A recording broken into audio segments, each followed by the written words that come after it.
Tout dépend de ce qu'on entend par la cuisine.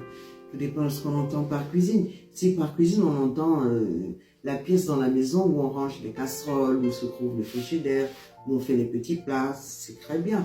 Mais dites-moi, est-ce que vous pouvez vivre sans recevoir dans votre corps ce qui vient de la cuisine? Si vous restez 2, 3, 4, 5 jours, une semaine, au moins un an, je ne sais pas combien de temps sans manger, au bout d'un moment, vous allez disparaître de la surface de la terre. Ce qui vient de la cuisine est quand même important.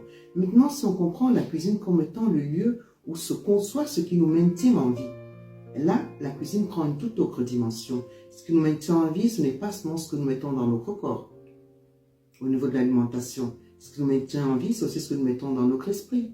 C'est aussi ce que nous mettons dans notre âme. C'est aussi ce que nous mettons dans notre cœur. Et si c'est dans la cuisine que cela se conçoit, et que c'est la femme qui est porteuse de vie, qui a l'honneur de le concevoir, c'est une place qui est une place d'honneur.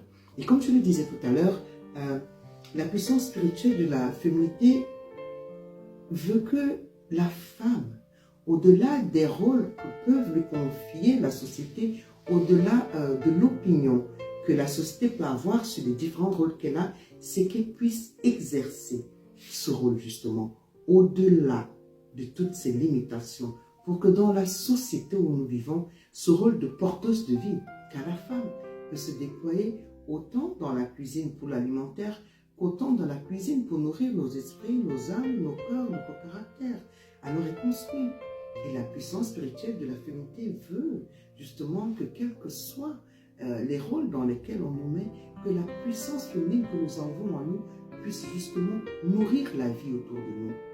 Et nourrir la vie, ce n'est pas seulement nourrir la vie physique, c'est aussi nourrir la vie sociale, la vie dans notre société. Et si cela doit partir d'une cuisine de société, pourquoi ne pas y être à l'aise? Pourquoi pas? Je précise ici que je ne parle pas simplement de la cuisine où on range les casseroles. Je parle de la cuisine où on construit les vies, de la cuisine où on construit la société. La cuisine, c'est le lieu justement où on construit tout ce qui nous maintient en vie. Et ce n'est pas une petite place, comme dirait quelqu'un, c'est plutôt une place d'honneur.